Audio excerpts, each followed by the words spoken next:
All right, we are going to start chapter 5 talking about extreme values of functions. This section in the beginning of chapter 5 is a little bit weird because we've talked about a lot of these things but never made them explicit or as formal as we are going to in chapter 5. All right, so this is also the chapter, especially these first 3 sections, where you want to try not to overlook theorems like you do typically, or not typically, but like a lot of students will just overlook, will say, well, this theorem means this, and they'll be like, forget the theorem thing, I'm just going to do the math thing. You want to avoid that if you can help it, because the AP test will ask questions about specific theorems, like the mean value theorem, which we'll learn tomorrow, or the extreme value theorem, those kinds of things. So you want to sort of pay attention to what those theorems mean and try to internalize them if you can. All right, let's get started. Let's first of all define absolute or global extrema. Those mean the same thing, absolute and global extrema.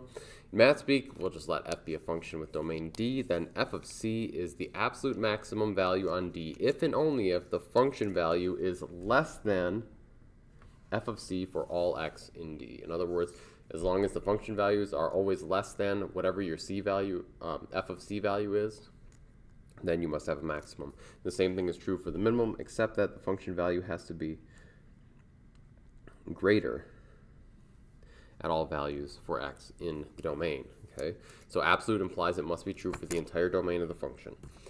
Okay, moving on here. Relative extrema, very similar, except that you can have multiple relative extrema, just not necessarily the highest or lowest point in the entire domain. Okay, so a local max or min is a function value that is the highest or lowest in an area, and you guys have done enough of these to know what a relative min looks like, or a relative min or a max. Here's a relative max, here's a relative min, here's a relative max. All absolute extrema are also local extrema. Okay, so for instance, if here's your just a parabola, let's say, it has a relative maximum right there. It's also the absolute maximum. Okay, so basic question here, if we're looking from negative 2.5 to 2.5, that's our domain. Let's say that we're including both the endpoints. Then here we have 4, this should say local and absolute.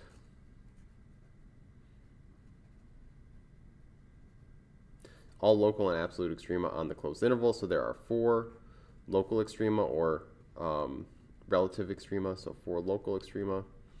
And there is an absolute max at 2. Absolute max at x equals 2. And an absolute min at x equals negative, that should be 2.5, I'm sorry. Okay. Max at 2.5 and min at negative 2.5, and relative max, relative min on the interval there. Okay, extreme value theorem.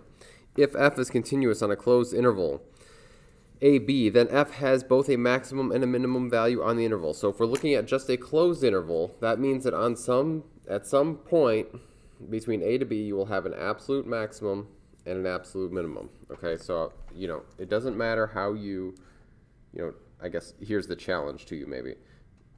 Take from any arbitrary a to any arbitrary b, draw a curve, and see if you can draw one that doesn't have a maximum or a minimum on that curve. If you go for a horizontal line, you get the max and min that are the same value. So you can see, here you'd have a max and here you'd have a min. If it's squiggly, you can still have that same kind of thing happen. So it looks like we have an absolute min here and an absolute max there. Imagine that was a little bit lower than the other one.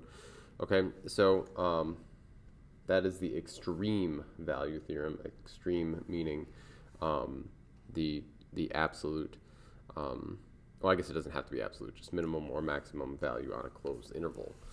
Local extrema theorem is this: if a function has a local max or min at an interior point C, so not an endpoint, then f prime exists. And f prime exists, then f prime of c equals 0. And again, this is something we've talked about multiple times, but if the derivative is 0,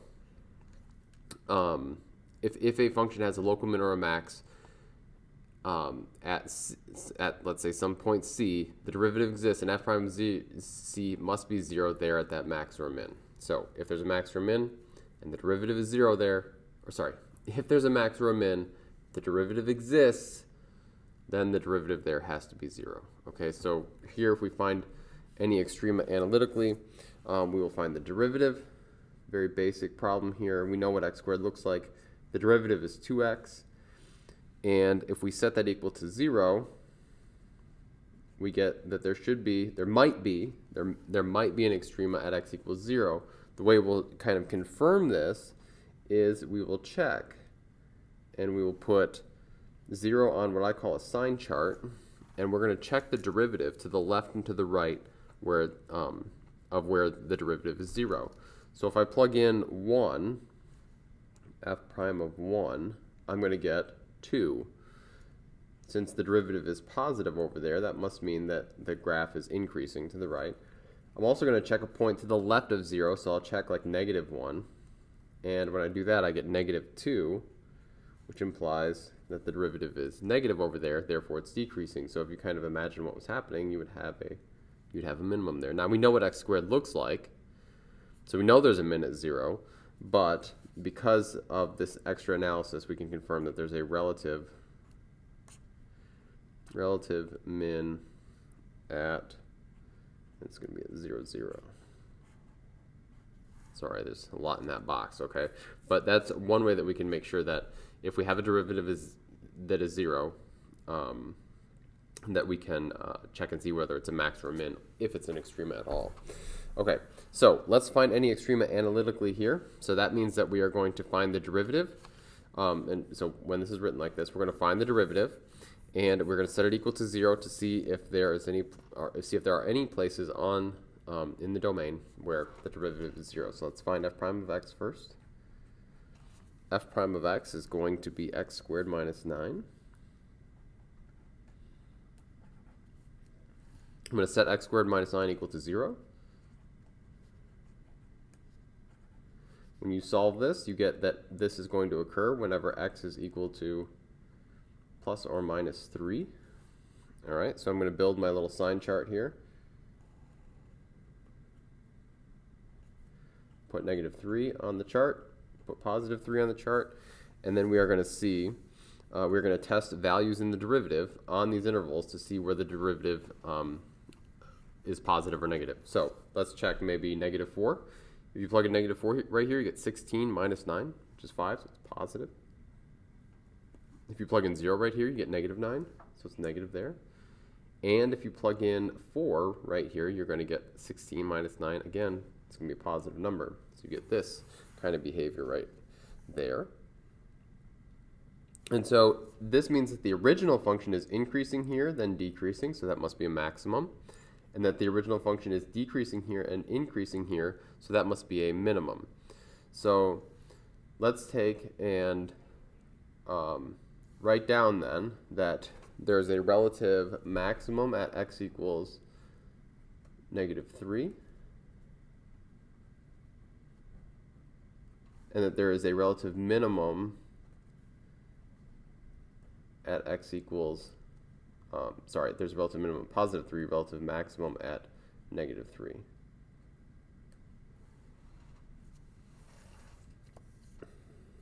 Okay, so now we're going to talk about critical points. Critical points occur whenever the derivative is 0 or whenever the derivative fails to exist. So 2 possibilities for critical points.